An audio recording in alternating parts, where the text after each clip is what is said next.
नमस्कार दोस्तों and welcome back to my channel जहां आपको मिलता है सिर्फ और सिर्फ एंटरटेनमेंट। और आज मैं लाया हूं फिनिक्स का 12th इशू।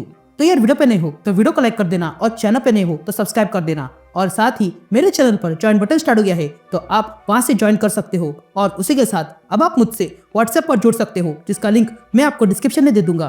तो यार फिनिक्स में अब तक आपने देखा कि जीन ग्रे को पता चल गया है कि उसकी बहन सारा ग्रे अभी जीवित है, इसलिए वो उसे ढूंढने जाती है और फिर वो उसे व्हाइट हॉट रूम में मिलती है। तो वही हम केबल को देखते हैं जिसे पता चल गया है कि पास्ट में कोई तो है जो चेंजेस कर रहा है जिसके कारण फ्यूचर बदल रहा है। तो अब आगे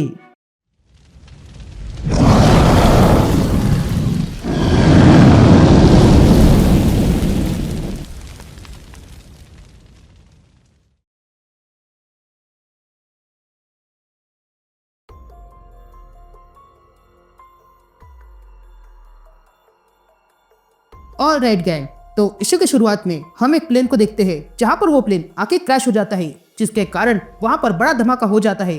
अब धमाका होने के बाद वहां पर कुछ लोग आते हैं जो उस प्लेन के पास आने लगते हैं। तभी उनमें से एक कहता है मैं यहाँ पर बायोस्कैन लगाने वाला हूँ। ये कहते ही उनमें से एक उस प्लेन की ओर बढ़ता है और अपने डिवाइस को छोड़कर जांच करने लगता है। तभी वो डिवाइस कहता है कि यहाँ पर कोई ऑर्गेनिक पैटर्न नहीं है, लेकिन तभी उनमें से एक को वहां पर किसी के फुटप्रिंट्स मिलते हैं। और तब वे लोग उस फुटप्रिंट को फॉलो करते हैं और देखते हैं कि वहां पर सारा ग्रे खड़ी थी, जो इन लोगों को देखती है और कहती है अब सारे दरवाजे खुल चुके हैं। यह कहते ही सारा के सर में दर्द होने लगता है।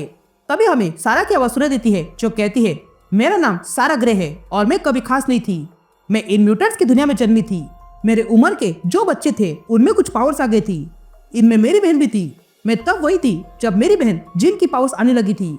मैं तब भी वहां थी जब जिन अपने दिमाग में फंस गई थी। मैंने अपने पेरेंट्स को स्ट्रगल करते हुए देखा है और मदद करते हुए भी। मैं हमेशा सोचती थी कि मेरी लाइफ क्या होती अगर मैं ऐसी ना होती। अगर मेरे पास पावर होते तो मैं कौन सी हीरो बनती। ये कहते हम सारा को देखते हैं जिसके पास जीन आती है और कहती है तुमने जानबूझ के किया ना। जिस पर सारा कहती है नहीं, मुझसे सच में मिस हुआ। जिस पर जिन कहती है नहीं, तुमने ऐसे ही बॉल पहले भी हिट किया था। जिस पर सारा जिन से कहती है नहीं, मैं ये जानबूझ के नहीं किया। जिस पर जिन कहती है तुम झूठ बोल रहे हो, तुम भला हारोगे क्यों। जिस पर सारा जिन से कहती है तुम दिमाग पढ़ सकती हो तो जान लो ये जानबूझ के नहीं किया गया है।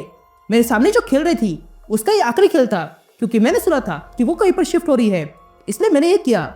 ये कहते ही सारा वहां से चली जाती है। या हम वही प्लेनेट देखते हैं जहां पर सारा आई हुई थी। तभी डेरिया केल से कहती है व्हाइट हाउस नॉर्मल है। जिस पर केल कहता है ये असंभव है। जिस पर डेरिया कहती है कि यह मशीन झूठ नहीं बोल सकती।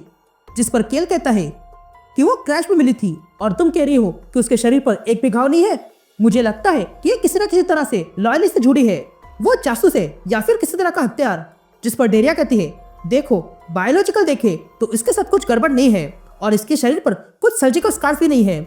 अगर इसे लॉयलिस्ट ने भेजा होता तो। लेकिन तभी सारा उन्हें रोकती है और कहती है मुझे किसी ने नहीं भेजा है। जिस पर केल सारा से पूछता है अगर ऐसा है तो तुम यहाँ कैसे आ गई और तुम कहाँ से हो। यह सुनते ही सारा कहती है यही मैं याद कर रही हूँ। मुझे बस इतना याद है कि मैं टीवी पर बात कर रही थी म्यूटेंट्स को लेकर। उसके बाद मैं बाहर निकली पर मुझे डर था कि म्यूटेंट्स का साथ देने वाले को एंटी म्यूटेंट्स परेशान करेंगे, और मेरा डर सही निकला। मैं एक माँ हूँ, पत्नी हूँ और साधारण इंसान, और इसलिए मैं कुछ कहना चाहती थी।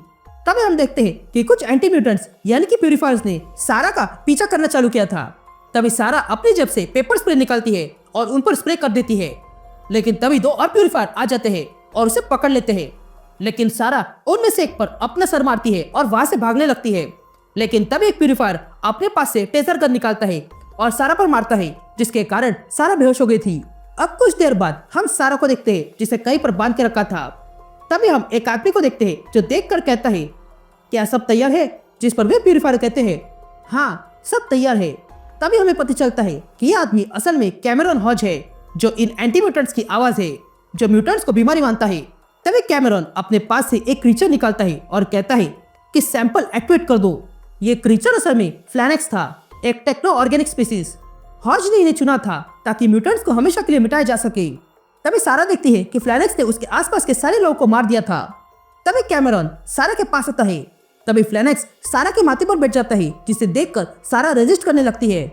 लेकिन तभी फ्लैनेक्स सारा को बताता है कि जीन ग्रे मर चुकी है। यह सुनकर सारा अंदर तक हिल जाती है। या हम सारा को देखते हैं जो कहती है मुझे बस इतना ही याद है, मैं यहाँ कैसे आ गई ये मुझे पता नहीं।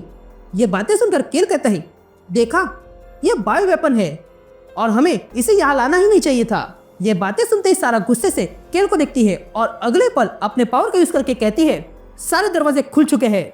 यह कहते ही सारा केल को छूती है, जिसके कारण केल में जो पोटेंशियल था वो अनलॉक हो जाता है। ये देखकर केल खुश होता है और तब से दूर दूर से लोग सारा के पास आने लगे थे अपना पोटेंशियल अनलॉक करने। अब कहानी प्रेजेंट में आती है और हम सारा को देखते हैं जो ये सारी बातें जिन को बता रही थी। तभी सारा जिन से कहती है, ये म्यूटेंट के लिए सुरक्षित जगह है और यहाँ पर जितने भी लोग हैं उन सब के पावर्स अनलॉक होने के बाद वे लोग आसानी से लॉयलिस्ट से लड़ पाए और उन्हें हरा दिया। और ये केल जो मुझ पर कभी भरोसा नहीं करता था वो आज मेरा सबसे बड़ा भरोसेमंद आदमी है। तभी जिन कहती है कि तुम्हारे पास भी म्यूटेंट एबिलिटी है और तुम भी मौत से बची हो। लेकिन तभी वहाँ पर कोई आता है और सारा पर जबरदस्त हमला कर देता है और तब हम देखते हैं कि यह हमला करने वाला कोई और नहीं बल्कि केवल है। तभी देखकर केवल कहता है, तुमने जो झूठ बोला है वो तुम्हें समझ लेना चाहिए, नहीं तो मैं तुम्हें अच्छे से समझा दूंगा।